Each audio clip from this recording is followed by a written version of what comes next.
Professeur Philippe Parola, vous êtes chef de service à l'IHU Méditerranée Infection de Marseille. L'IHU continue à tester massivement les Marseillais. Peut-on dire que l'épidémie redémarre au vu des résultats? Non, actuellement, la situation est comparable à ce que nous vivons depuis 2 ou 3 semaines. Nous continuons depuis le début de l'épidémie à tester tous les jours.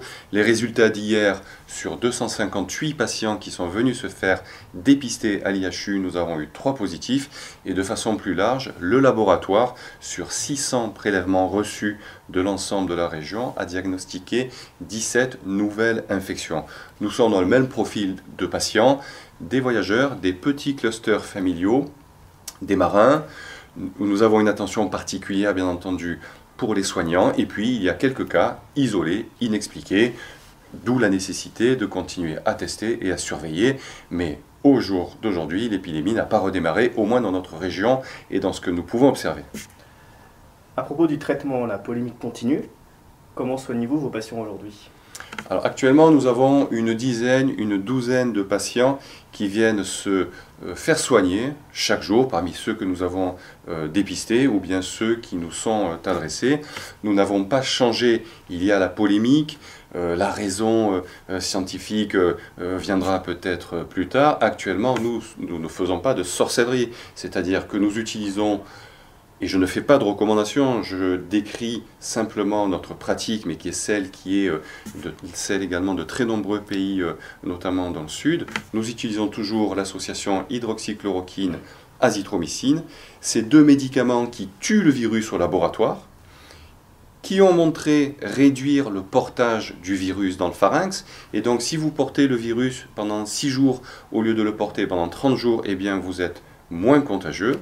Ce sont des médicaments qui sont très bien tolérés. Nous avons soigné plus de 4000 patients.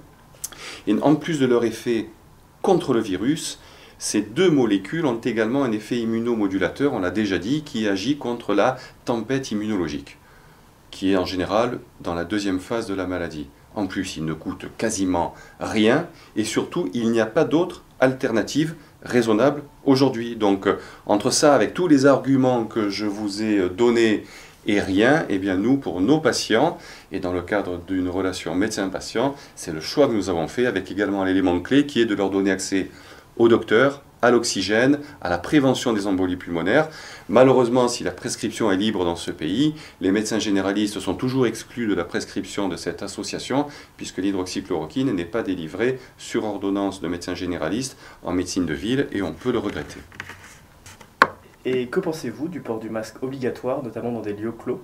Alors, le port du masque est essentiel, bien entendu, pour les soignants, pour se protéger. Il est essentiel pour les patients qui sont contagieux.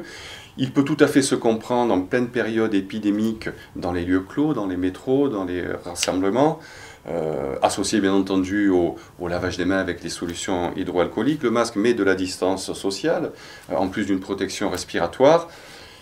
Est-ce qu'il m'est possible, moi, de convaincre les gens de son utilité aujourd'hui? Non, parce que nous ne sommes pas en phase épidémique et je n'ai pas les arguments pour le faire. Ça a été une décision des autorités sanitaires que j'appliquerai en tant que citoyen, mais il m'est difficile, vu ce que j'observe, c'est-à-dire des masques qui sont réutilisés, qui passent de la poche au visage, qui sont touchés. Je ne sais pas. Je ne sais pas quelle est l'utilité. Ce que je sais, c'est que quand on impose une contrainte aux citoyens, il faut leur expliquer. Je pense que cette explication, si elle n'a pas été faite, va venir. Merci beaucoup.